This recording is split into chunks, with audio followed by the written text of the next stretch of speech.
৯৯% মানুষই জানে না ১ কাপ সুজির মধ্যে ১ কাপ কুসুম গরম দুধ দিয়ে ভিতরে নারকেল আর গুড়ের পুর ঢুকিয়ে খুবই মজাদার ভাপা পিঠা তৈরি করা যায়। আসসালামু আলাইকুম এভরিওয়ান, সবাই কেমন আছেন? আশা করি ভালো আছেন। আজ আপনাদেরকে পৃথিবীর সবচেয়ে সহজ পদ্ধতিতে ভাপা পিঠা তৈরি করে দেখাবো। তো ভাপা পিঠা তৈরি করার জন্য এখানে আমি ১ কাপ সুজি নিয়েছি, তারপর নিয়েছি ১ কাপ কুসুম গরম দুধ আর নিয়ে নিচ্ছি পরিমাণ মতো বেকিং পাউডার, স্বাদ অনুযায়ী লবণ। এখন এই সবগুলো ব্যাটার খুব সুন্দর মতো করে মিশিয়ে তারপর হচ্ছে একটা সাইডে ঢাকনা দিয়ে রেখে দিব। এত কষ্ট করে হাঁড়ি, পাতিল, তেনা-তুনা নিয়ে ভাপা পিঠা বানানোর কোনো প্রয়োজন নেই। নো ফেল ভাপা পিঠা একটা রেসিপি। অবশ্যই ভিডিওটা শুরু থেকে শেষ পর্যন্ত দেখবেন। আশা করি আপনি এভাবে ভাপা পিঠা বানানো শিখে গেলে আর অন্যভাবে কষ্ট করে ভাপা পিঠা বানাতে হবে না। এত মজা! এটা ছোট থেকে বড় সবাই খুব পছন্দ করবে। গুড়, খেজুরের গুড়, তারপর হচ্ছে দুধের একটা যে ফ্লেভার, আলহামদুলিল্লাহ অনেক মজার একটা পিঠা। তো এটা আমি এক সাইডে রেখে দিচ্ছি। এখন চুলায় একটা পাই প্যান বসিয়ে তার মধ্যে ১ কাপের মতো নারকেল কোড়ানো আর এখানে আমি আজকে খেজুরের গুড় দিয়ে পিঠা তৈরি করব। আপনারা চাইলে যেই গুড়টা থাকে, চাকা যে গুড়টা থাকে সেটাও ব্যবহার করতে পারেন। আমি খেজুরের গুড়টা দিয়ে করতেছি, এটা দিয়ে করলে খুব বেশি মজা লাগে। ঘ্রাণটা অনেক ভালো থাকে। তো খুব সুন্দর মতো করে নিবা গ্যাসের আগুনে আমি হচ্ছে নারকেলের পুরটাকে রেডি করে নিয়েছি। তো আমার নারকেলের পুরটা হয়ে গেছে, এটা এখন নামিয়ে ঠান্ডা করে নিয়ে তারপর হচ্ছে আমরা পিঠা বানাতে চলে যাব। এটা পানির মতো সহজ, ছোট থেকে বড় সবাই খুব সুন্দর মতো পিঠাটা তৈরি করে নিতে পারবে। তো আমি ৪০ মিনিটের মতো এটা রেস্টে রেখেছিলাম। ৪০ মিনিট পরে দেখো খুব সুন্দর মতো করে দুধের সাথে আমাদের সুজিটা একদম সেট হয়ে গিয়েছে। কতটা সুন্দর লাগছে দেখো। তো ভালোমতো এটাকে ২ মিনিটের মতো মিশিয়ে নিয়েছি। এখন হচ্ছে পিঠা বানানোর জন্য এটা রেডি।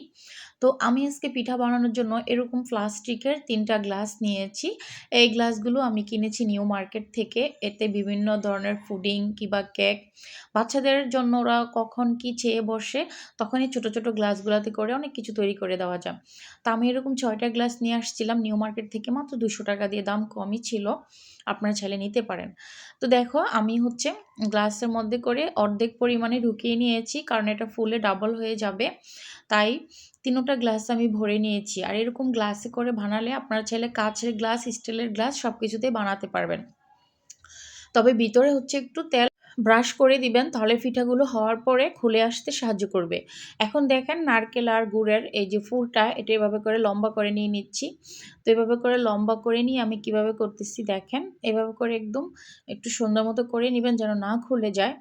তো আমি এভাবে লম্বা করে একটা পুর তৈরি করে নিয়েছি। এটা এখন সুজির যে মিশ্রণটা তৈরি করেছি সেখানে দিয়ে দিচ্ছি। তো আমি এভাবে করেই ৩ টা গ্লাসের মধ্যেই এই নারকেলের পুরটা দিয়ে দিব। তো আপনারা অবশ্য বাসায় রেসিপি ট্রাই করবেন। আশা করছি আপনাদের আজকের ভিডিও অনেক বেশি ভালো লাগবে। যদি ভালো লাগে প্লিজ শেয়ার করে দিয়েন। কারণ এই শীতের মৌসুমে সবার জন্য অনেক উপকার হবে এই রেসিপি। অবশ্যই আপনাদের কাছে অনুরোধ থাকবে শেয়ার করার। আপনাদের একটা সুন্দর কমেন্টের অপেক্ষায় থাকব। তো আমার পিঠা বানানোর গ্লাসগুলো রেডি। এখন হচ্ছে আমি এমন একটা পাইপের নিয়েছি। তো এখন ননস্টিকের। তো এখন হচ্ছে এখানে কিছু টিস্যু পেপার দিয়ে দিচ্ছি। আমি ৪ থেকে ৫ টার মতো টিস্যু পেপার ব্যবহার করব। আমাদের যে টিস্যু আছে দেখেন। তো এই তো আমি দিয়ে দিলাম ৫ টার মতো আমি টিস্যু ব্যবহার করেছি। এখন হচ্ছে এক, এক করে গ্লাসগুলোকে বসিয়ে দিচ্ছি দেখেন। তো ঠিক এভাবে করে দিয়ে দিতে হবে। কতটা সুন্দর দেখা যাচ্ছে মাশাআল্লাহ। এটা এত লোভনীয়, ইচ্ছে করছে এখনই খেয়ে নেই। এত মজা, দুধ, খেজুরের গুড়, নারকেলের যে একটা ফ্লেভার, আলহামদুলিল্লাহ। এখন এখানে কুসুম গরম পানি ব্যবহার করতেছি। অবশ্যই কুসুম গরম পানিটা দিবেন। তারপর একটা ঘড়ি ধরা কত ১৫ মিনিট থেকে ২০ মিনিট জাল করলে আমাদের পিঠাটা তৈরি হয়ে যাবে। তো চলুন এটা হচ্ছে এখন আমরা চুলায় বসিয়ে দিব। চুলায় বসে তারপরে ১৫ মিনিট পরে ফিরে আসবো। তো এই তো ফাইনালি আমি চুলা জালটা মিডিয়াম আঁচ করে তারপর হচ্ছে চুলায় বসিয়ে দিয়েছি। ওপরে ঢাকনাটা দিয়ে দিয়েছি। এই তো। তো ঢাকনাটা দিয়ে দিতে হবে। ছিদ্রটা বন্ধ করার কোনো প্রয়োজন নেই। এমনিতেই পিঠাটা হয়ে যাবে। আমার এই পিঠাটা হতে ১৩ মিনিট সময় লেগেছে। আপনাদের কত মিনিট সময় লেগেছে অবশ্যই কমেন্টস করে জানাবেন। ফাইনালি বন্ধুরা আমার পিঠাটা হয়ে গেছে। আমি তোমাদের কাছে ৩৫ মিনিট পরে আসছি, কারণ আমি পিঠাটা ফুল ঠান্ডা করে নিয়েছি। পিঠাটা ফুল ঠান্ডা না করলে পিঠাটা গ্লাস থেকে খুলে আসবে না। আর যেহেতু আমি আগে একটু ঘি ব্রাশ করে নিয়েছিলাম, তো আমার পিঠাটা খুব সহজেই খুলে আসবে। আর যদি দেখো হাত দিয়ে এভাবে আসতেছে না, তখন একটা কাঁটা চামচ কিংবা একটা চামচ নিবে, নিয়ে তারপরে এভাবে করে একটু আলগা করে দিলে হচ্ছে পিঠাটা চলে আসবে, খুব সহজে চলে আসবে। এই তো দেখো আমি কিভাবে করতেছি।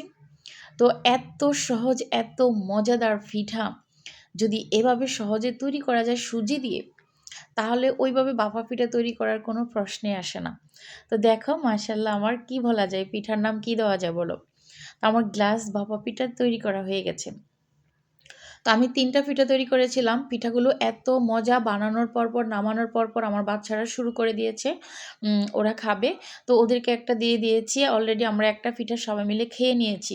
এখন হচ্ছে এই ২ টা পিঠা আমি তোমাদেরকে ভিডিওতে দেখাবো, তার জন্য রেখেছি। তা না হলে খাওয়া হয়ে যেত।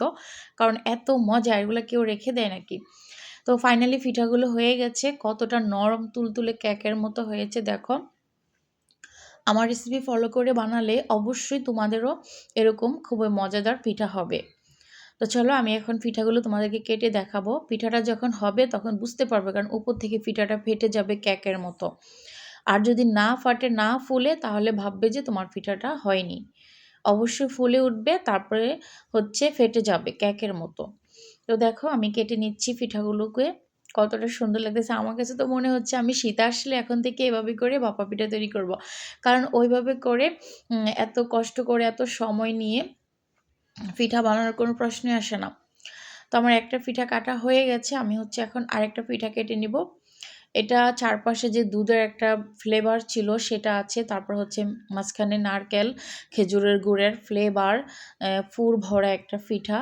খুবই মজা। তোমরা চাইলে এই পিঠা দুধে ভিজিয়েও খেতে পারো। কারণ দুধে যখন ভিজাবে তখন আর ভিতরে এক্সট্রা কোনো চিনি দেওয়ার প্রয়োজন নেই। এই পিঠার ভিতরে যেই গুড়ের মিষ্টিটা আছে সেটাই কিন্তু হয়ে যাবে। তো এই পিঠা এমনিতেই মজা, দুধে ভিজানোর কোনো প্রয়োজন নেই। আর যদি দুধে ভিজাতে চাও তাহলে ভিতরে হচ্ছে নারকেল আর গুড়ের মিশ্রণটা দেওয়ার কোনো প্রয়োজন নেই।